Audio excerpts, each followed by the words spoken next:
आमच्या जाहीरनाम्यामध्ये शेतकऱ्यांच्या कर्जमाफीच्या संदर्भातली घोषणा केली होती। त्या संदर्भात आम्ही मागच्या काळामध्ये एक समिती तयार करून कर्जमाफी कशी करायची, दीर्घकालीन उपाययोजना काय करायच्या, अशा सगळ्या गोष्टींचा निर्णय केला होता। कर्जमाफीबद्दल सर्वात मोठी ब्रेकिंग न्यूज आता समोर आली आहे। नियमित कर्ज भरणाऱ्यांना शेतकऱ्यांची 1.5 लाखाची कर्जमाफी होणार। फक्त या 12 जिल्ह्यातील शेतकऱ्यांना सर्वात मोठा फायदा होणार।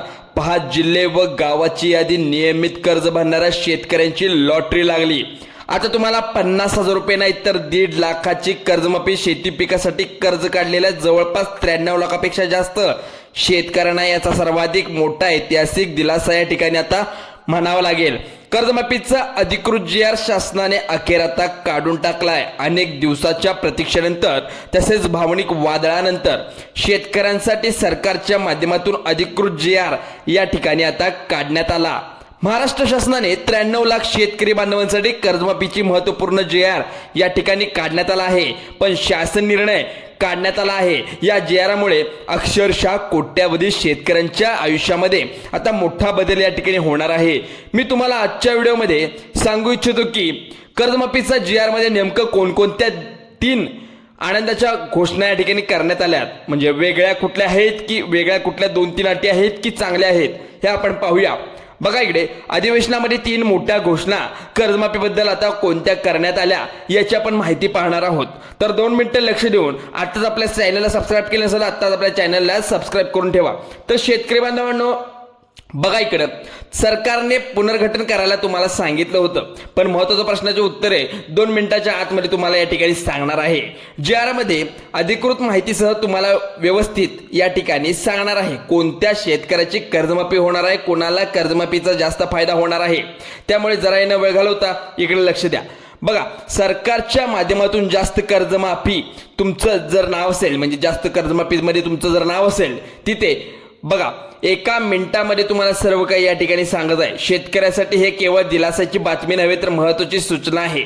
बघा मंत्रिमंडळाच्या बैठकीमध्ये आज या ठिकाणी घेण्यात आलेल्या महत्त्वाच्या सूचनेमध्ये महाराष्ट्र शासनाने तुम्हाला सांगण्यात आले की या महिन्याच्या आत बरोबर आता लक्षात घ्या की 1 महिन्यात 1 तारखेचा GR या ठिकाणी काढण्यात आला आहे। यामध्ये अधिकृत मध्ये ज्या काही शेतकऱ्यांचं मागच्या वर्षी नुकसान झालंय तुम्हाला आठवतंय का? बघा मागच्या वर्षी 2025 मध्ये सप्टेंबरमध्ये जे काही तुम्हाला पावसामुळे नुकसान झालं होतं त्या जिल्ह्यांची यादी इथं काढण्यात आली आहे। त्या शेतकऱ्यांसाठी सरकारने आता कर्जमाफी सर्वांना पहिल्या म्हणजे जी कोण दुष्काळग्रस्त जे काय गावे आहेत त्यांना सर्वात प्रथम प्राधान्य देण्यात आलेलं आहे। स्पष्ट भाषेत सांगायचं झालं तर याबद्दल एक मोठे निर्णय शासनाने घेतला आहे। त्याचबरोबर GR मध्ये स्पष्टपणे नमूद केले की शेतकऱ्यांनी शेती पिकासाठी तर आता कर्ज घेतले आहे, म्हणजे शेतकऱ्यांचा प्रकार कोणता आहे या ठिकाणी पीक कर्ज की तुमचं चालू आहे की थकीत आहे, कर्ज तुमचा असो किंवा पुनर्गठन असो, या सर्व शेतकऱ्यांसाठी सर्वात मोठा दिलासा या ठिकाणी म्हणावा लागेल। बघा GR मधील सर्वात मोठा तात्काळ दिलासा या ठिकाणी सांगण्यात आला तो म्हणजे खरीप 2025 पर्यंत सरकारच्या माध्यमातून GR मध्ये स्पष्टपणे आता नमूद करण्यात आलंय तुमचे पीक कर्ज वसूल अजिबात या ठिकाणी केलं जाणार नाही, म्हणजे 2025चं तुमचं अजिबात कर्ज या ठिकाणी माफ होणार नाही का, हे सुद्धा प्रश्न महत्त्वाचे आहे। 2021, 22, 23 आणि 24 या फक्त वर्षाचं तुमचं जर काय कर्ज काढलं या ठिकाणी आता माफ होणार आहे। तुमचे पीक कर्ज वसूल या ठिकाणी अजिबात केले जाणार नाही असं सरकारने बँकेचे आदेश दिले, म्हणून कुठलाही बँक प्रतिनिधी किंवा माणूस तुमच्याकडे इथून पुढे 1 महिन्यात तरी अजिबात या ठिकाणी पाठवणार नाही असं सरकारने निर्णय घेतला आहे। पहिला निर्णय सरकारच्या माध्यमातून या ठिकाणी सांगण्यात आला, पण प्रकार या ठिकाणी 3 प्रकारे वेगवेगळे शासन निर्णय सांगण्यात आले। बघा निर्णय कर्जमाफीबद्दल कोणते आहेत समजून घ्या। या ठिकाणी तुमचे कर्ज आता किती लाख माफ होणार आहे, आता सर्व शेतकऱ्यांना पडलेला प्रश्न हा आहे। सरकारच्या माध्यमातून GR मध्ये आता स्पष्टपणे आता माहिती देण्यात आली।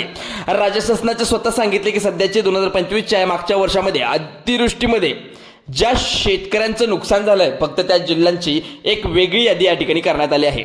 त्यांना एक दिलासा देण्यासाठी कर्जाची वसुली तात्काळ थांबवण्यात आली, पण शेतकरी मित्रांनो इथे एक मोठा संभ्रम झालाय। राज्याच्या सरकारने एकीकडे कर्ज वसुली थांबवण्यासाठी दुसरीकडे पीक कर्जाचे पुनर्गठन करण्याची संधी दिली आहे, पण नेमका हा प्रश्न का आहे? तुम्ही कर्जमाफीची वाट या ठिकाणी पाहता, आता वसुलीही नाही म्हणता, पण थांबवायचं का? पुनर्गठन करूयाच असं का? मग पुनर्गठन केल्यास कर्जमाफी होईल की नाही हा प्रश्न तुम्हाला पडलाय. हा व्हिडिओ शेवटपर्यंत बघा, कारण पुढे आणखीन काही यामध्ये आहे बदल मी तुम्हाला सांगतो. वसुली या ठिकाणी सरकारच्या माध्यमातून थांबवल्या येते, पण तुम्ही या ठिकाणी आता कन्फ्यूज असं की किती लाखाची कर्जमाफी नेमकं सरकार तुमची करेल. कर्जमाफी होईल, पण नेमकं या ठिकाणी आधी 2020 पासून कर्ज या ठिकाणी तुमचं जर आता काढलेलं असेल तर त्या ठिकाणी माफ होईल का? सगळ्यात महत्त्वाच्या प्रश्नांची उत्तरे इथे आपण पाहणार आहोत. बघा इकडे, कर्जमाफी या ठिकाणी सरकार करणार तर आहे, पण एक अतिशय अट सरकारच्या माध्यमातून घालण्यात आले. म्हणजे जर ती अट अशी आहे, तुम्ही पूर्ण नाही केली तर तुम्हाला कर्जमाफीचा लाभ या ठिकाणी रद्द होऊ शकतो. सरकारने काळजीपूर्वक सर्वांनी काळजीपूर्वक व्हिडिओ बघा, कारण अटी अशा आहेत की तुम्हाला त्या मान्य कराव्या तर लागतील, नाही तर पात्र म्हणजे त्या लिस्टमध्ये तुम्ही पात्र तर व्हाल. मग शेतकरी मित्रांनो, ही कर्ज वसुली स्थगिती कोणत्या शेतकऱ्याची केली आहे आधी तुम्हाला या ठिकाणी स्पष्टपणे समजावून सांगतो. बघा, महाराष्ट्र राज्यामध्ये अतिवृष्टी या ठिकाणी 2025च्या सप्टेंबर महिन्यामध्ये मागच्या वर्षी झाली आहे. ज्या शेतकऱ्यांची अतिवृष्टी म्हणून पंचनामे शेतामध्ये जाऊन या ठिकाणी मागच्या वर्षी घेतले आहेत, त्या अनुदान वाटप या ठिकाणी झाले. फक्त त्या शेतकऱ्यांची कर्जमाफी सरकार अजूनही स्थगिती लावली आहे. म्हणजेच काय, शेतकऱ्यांसाठी वसुली स्थगितीची संधी या ठिकाणी सध्याला मिळाल्या. पण ज्या भागात अतिवृष्टी नसेल, ज्या ठिकाणी क्षेत्रात 33% पेक्षा जास्त शेतकऱ्यांचं नुकसान झालं नसेल, तर त्या शेतकऱ्यांची या ठिकाणी कर्जमाफी सरकारच्या माध्यमातून आता केली जाणार नाही. हा प्रश्न या ठिकाणी महत्त्वाचा आहे. ज्या शेतकऱ्यांना अतिवृष्टी अनुदान मिळाले, रब्बी अनुदान मिळाले, अशा सर्व शेतकऱ्यांचं पीक कर्ज या ठिकाणी मागच्या वेळी बँकेतून पुढे येणार नाही. त्यांना तात्काळ या ठिकाणी आता त्यांच्या बँकेची कर्ज सरकारच्या माध्यमातून मागण्यात येणार आहे. पण असे कोणते 12 जिल्हे निवडलेत की 12 जिल्ह्यामध्ये अतिवृष्टीमध्ये सर्वात जास्त नुकसान या ठिकाणी झाले. आता कर्ज तुमच्याकडे सहकारी बँकेचं असेल, राष्ट्रकुल बँकेचं असेल, नॅशनल बँकेचं असेल, जुन्या काळातील असेल, तुम्हाला आता आठवते का की या ठिकाणी सरकारने ठरवलं होतं की सरकार काय म्हणतो की सोशल मीडियावर अपवाद या ठिकाणी जोरदार पसरू लागले होते की सरकार काय नियम बदलत आहे सारख्या.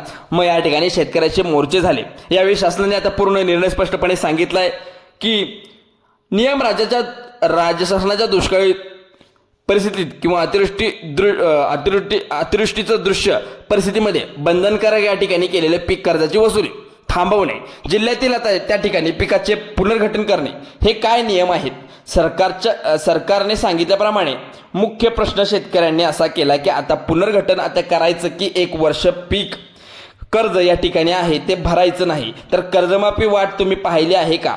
तर तुम्ही पाहत असाल तर या ठिकाणी मुख्यमंत्री देवेंद्र फडणवीस आता सांगितलं या पद्धतीमध्ये त्यांनी महिन्यापासून कर्जमाफी सुरुवात होईल.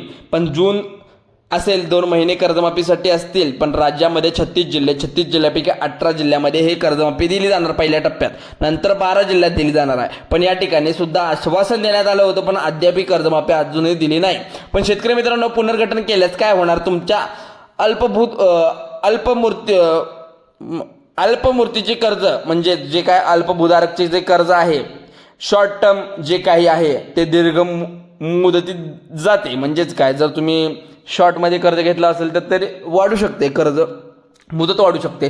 तुम्ही चालू शेतकरी म्हणून गणले जाईल का? चालू शेतकरी सरसकट कर्जमाफी जून महिन्यामध्ये होईल का? सध्या तरी या ठिकाणी हे प्रश्न आता उपस्थित होत आहेत. पण GR शासन अप्रत्यक्षपणे गरीब शेतकऱ्यांनी मोठे शेतकरी आहेत यामधला फरक स्पष्टपणे आता करण्यात म्हणजे वेगवेगळ्या पद्धतीने यादी मांडण्यात आला आहे. गरीब आणि मोठा शेतकरी या ठिकाणी सरकारच्या माध्यमातून नेमलेला आहे.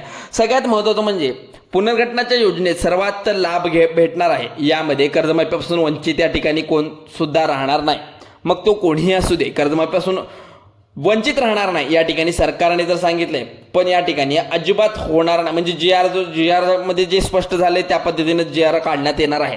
या ठिकाणी कुठलाही बदल या ठिकाणी करण्यात येणार नाही. शेतकरी टॅक्स भरत मोठे शेतकरी आहेत, ते पैसेवाले आहेत, फ्लॅट धारक आहेत, धंदेधारक आहेत, कर्जमाफी होणार की नाही यांची अजिबात बघू नका. या ठिकाणी असं सांगण्यात आले की प्रश्न असा आहे की कोणत्या शेतकऱ्याची कर्जमाफी या ठिकाणी सरकारच्या माध्यमातून मोठ्या शेतकऱ्यांची पुनर्गठन करण्याची संधी आहे का? त्यांची कर्ज आहे तर या ठिकाणी माफ होणार नाही आहे. त्या ठिकाणी 1 वर्षासाठी कर्ज वसुली स्थगितीचा लाभ कोणाला घेण्यात येऊ शकतो? तर कर्ज पुनर्गठन करून नियमित लाभ या ठिकाणी घेण्यात येऊ शकतो. पण याचा अर्थ असा स्पष्ट होतो की आता गरीब, अल्पभूधारक, अल्प उत्पादन असणाऱ्या शेतकऱ्याची कर्जमाफी या ठिकाणी यावेळी सरकारच्या माध्यमातून केली जाणार आहे. आता तुम्हाला जर कर्जमाफीचा लाभ या ठिकाणी आता येत असेल तर तुम्ही पुनर्गठनाच्या भानगडीत या ठिकाणी पडूच नका. बघा, शेतकरी बांधवांना आता सामान्य गरीब आणि शेतकरी नाहीत, पण नेमकं कोणाचं कर्ज सरकारने माफ करायचं ठरलं तर स्पष्टपणे तुम्ही ऐकलं आहे की आपण जे सर्वसामान्य शेतकरी आहोत, ज्यांना कर्जमाफीची खरंच गरज आहे, ते पुनर्गठन अजिबात करू नका. तुमचे पीक कर्ज सध्याला जे चालू आहे ते पुनर्गठन या ठिकाणी करू नका. जर तुम्हाला पुनर्गठन केले तर कर्जमाफी सरकारने करण्याचं जर ठरवलं, राज्य शासनाने घोषणा केली, पण 30 जूनच्या आतमध्ये सर्व जिल्ह्यातील आता शासनाच्या घोषणेनुसार तुमचं थकीत कर्ज या ठिकाणी माफ केलं जाईल. थकीत म्हणजे गेल्या नंतर तुम्हाला कर्जमाफीचा लाभ मिळण्यासाठी सर्वात जास्त शक्यता कमी आहे. त्यामुळे सर्वांना आता या ठिकाणी सांगण्यात आले की पुनर्गठनाचा अजिबात कोणी सुद्धा विचार करू नका. लक्षात ठेवा, ज्या शेतकऱ्यांना लाभ घ्यायचा आहे, जे शेतकरी गोरगरीब आहेत, गरजू आहेत, त्यांना उत्पन्न या ठिकाणी कुठल्याही स्तोत्रामध्ये नाही आहे. आता अशा शेतकऱ्यांना पुनर्गठनेच्या भानगडीत त्या ठिकाणी न पडता चालू कर्ज स्थिती ठेवण्यात आता वाट पाहावी लागणार आहे. राज्य शासनाने कर्जमाफीच्या याद्या प्रसिद्ध करण्याची तारीख या ठिकाणी आता प्रत्यक्षपणे जाहीर केली आहे. त्यामुळे लक्षात घ्या, कर्जमाफी तर लवकरच होईल. एप्रिल-मे पर्यंत तुम्हाला याद्यानुसार तुमची नावे इथं सांगण्यात येतील. त्यामुळे कर्जमाफीचा तर विषय संपला, पण 30 जून 2026 पर्यंत सर्व शेतकऱ्यांची कर्जमाफी अंतिम निर्णय या ठिकाणी अंमलबजावणी सर्वांची केली जाईल. त्यामुळे काळजी करायचं काय भानगड नाही. पण या ठिकाणी तुमच्या शंका कुशंका असतील तर तुम्हाला आत्ताच सांगतो की जिल्ह्यावाईज इथे प्रत्येक जिल्ह्याची यादी येईल, त्या पद्धतीने इथे तुम्हाला पैसे विलिनीकरण करण्यात येईल. आता बघा, 3 ते 4 ठिकाणी पुढचे महिने जे राहिले आहेत चौकशी करून तुमची कर्जमाफी केली जाणार आहे. शेतकऱ्यांचे जिल्हे या ठिकाणी यामध्ये सर्वात पहिल्यांदा कर्ज या ठिकाणी तुमचं माफ होण्याची शक्यता आहे. ज्यामध्ये मागच्या वर्षी नुकसान झालंय ते म्हणजे छत्रपती संभाजीनगर, नांदेड, बीड, बुलढाणा या ठिकाणी लातूर. त्यानंतर सगळ्यात महत्त्वाचं म्हणजे पुढच्या जिल्ह्याची यादी या ठिकाणी निवडली आहे, ती म्हणजे परभणी, धुळे, यवतमाळ, चंद्रपूर, गडचिरोली जिल्हे. शेतकऱ्यांचे या कर्ज सर्वात पहिल्यांदा माफ होण्याची शक्यता आहे. म्हणजे या जिल्ह्यात जे आहेत त्या शेतकऱ्यांची कर्जमाफी होणार. पण शेतकरी बांधव कर्जमाफीमुळे भरपूर या ठिकाणी कर्जमाफीमुळे भरपूर खुश झाले आहेत. पण सरकारच्या माध्यमातून नियमित कर्ज भरणाऱ्या शेतकऱ्यांचा मोठा दिलासा देणारे ठरलंय. जे थकीत कर्ज त्यांना सुद्धा या ठिकाणी 2 लाखाची कर्जमाफी देण्याचा निर्णय सरकारने एकत्र घेण्यात आला. सगळ्यात बाजूने विचार केला तर सर्व शेतकरी बांधवांना 30 जूनच्या आतमध्ये आता खुशखबर मिळणार आहे. या ठिकाणी माहिती आता समोर आली आहे सूत्रांच्या मार्फत. बघा इकडे, व्हिडिओ आवडल्यास लाईक करा, शेअर करा आणि सबस्क्राईब करायला विसरू नका. जय हिंद, जय महाराष्ट्र.